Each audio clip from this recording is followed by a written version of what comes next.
जगतपति जग के पालनहार, आपके श्री चरणों में नमन है सौ सौ बार।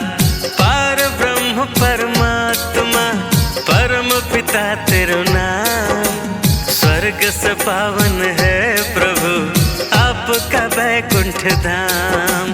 शंख चक्र गदा धारते और पदम तुरे हाथ, दया के आप निधान हो नाथों के हो नाथ।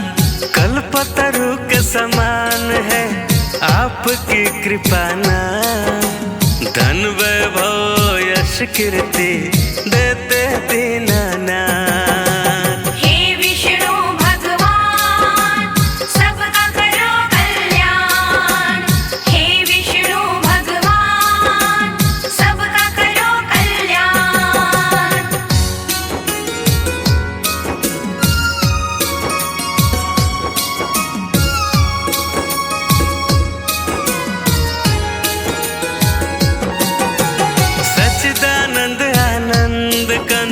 श्री विष्णु भगवान, बालक हम नादान है दूर करो अज्ञान।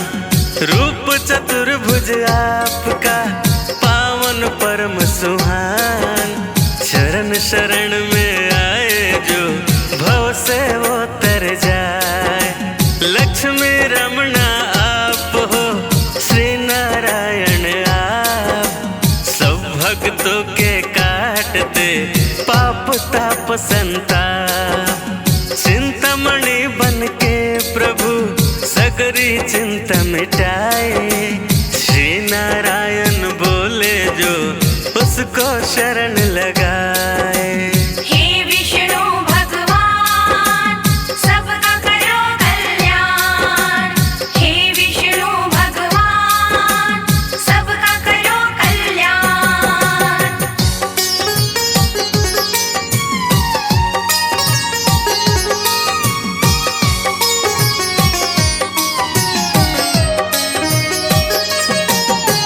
जब जब धारा पे पापों का बढ़ने लगा था भार, धरा के भार को हरने को ले लिए थे अवतार।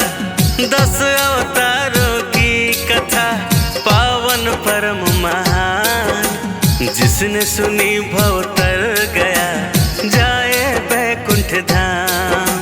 श्री विष्णु के चरणों का भक्तों ध्यान लगाओ, 10 अवतारों की कथा तुमको रहा सुनाए। अवतारों की है कथा कहते वेद पुराण, भक्तों ध्यान लगाइए कर लीजिए गुणगान।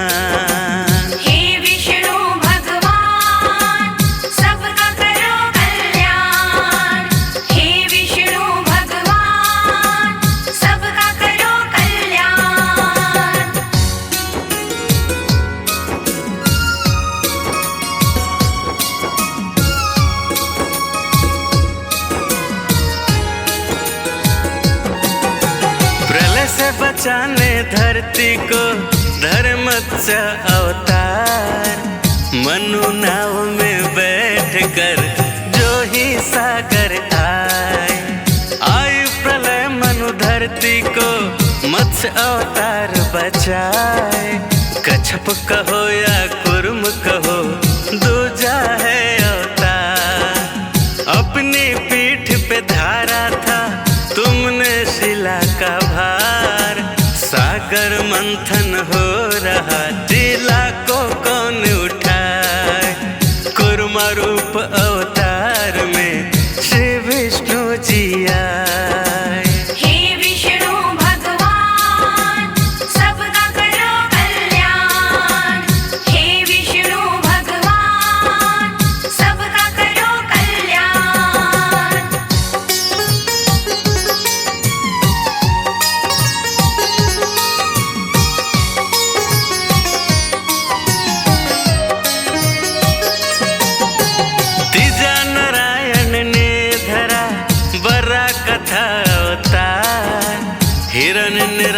राक्षस दैत्य का तुमने किया संहार।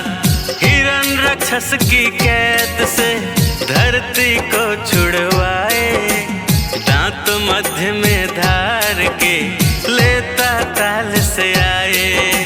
नरसिंह रूप तो आपका चौथा है अवतार, हिरण्यकश्यप दैत्य का तुमने किया संहार। अपने भक्त प्रहलाद की तुमने जान बचाई, गोद बैठ प्रहलाद ने नारायण गुण गाए। हे विष्णु भगवान सबका करो कल्याण, हे विष्णु भगवान सबका करो कल्याण।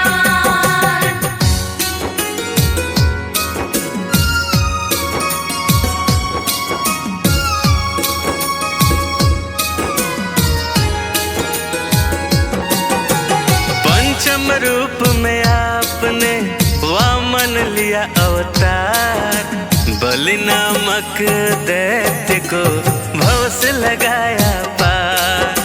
दानव बलि से आपने भूमि 3 पग मांग, 2 पग में नापी सृष्टि बीजी रखूं कहाँ तान। बलि ने चरणों में आपके दे दिया शीश नवाए, उसके शीश पे आपने दिया था पाग धराए। बलि ने हाथ उठाई के करी थी जय जयकार, बलि को अमर बना दिया महिमा परंपार। हे विष्णु भगवान सबका करो कल्याण, हे विष्णु भगवान सबका करो कल्याण।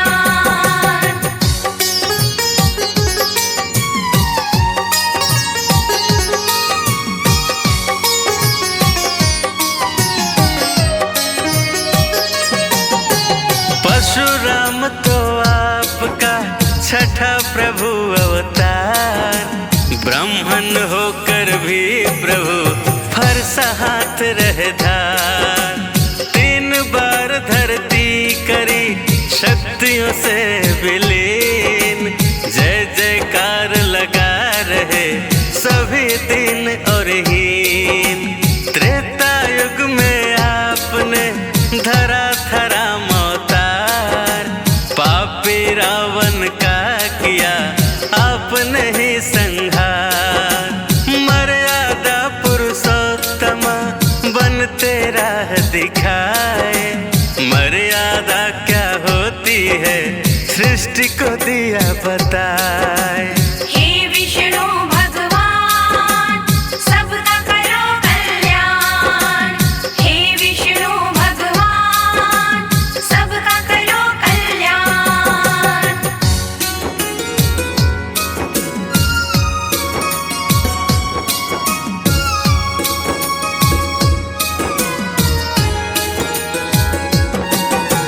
द्वापर युग में आपने धरा कृष्ण अवतार, पापी कंस कुमार के हर धरती का भार। महाभारत के महानायक गीता ज्ञान पटाए, वेद आत्मा के सभी सृष्टि को बतलाए। बौद्ध के अवतार में दिया शक्ति संदेश, अहिंसा परम यह धर्म है आपका है आदेश। मुक्ति फल जो पाना है बुद्ध की शरण में जा, बुद्धम शरणम गच्छामि सभी भक्तों यह गाय। हे विष्णु भगवान सबका करो कल्याण, हे विष्णु भगवान सबका करो कल्याण।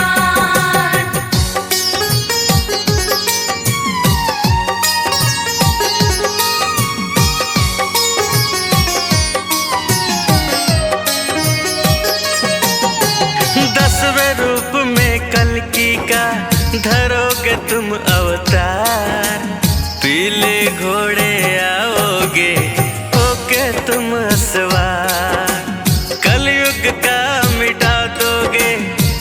पाप ताप संताप, आपकी राह गुहारते कब आओगे आप। भार प्रभु का इस कलयुग का अब तो सह नहीं जाए, तुम बिन है कल की प्रभु हमको कौन बचाए। संबल नगरी आपका पावन परम स्थान, इसी जगह पर जन्मेंगे श्री कल की भगवान। हे विष्णु भगवान सबका करो कल्याण, हे विष्णु भगवान सबका करो कल्याण।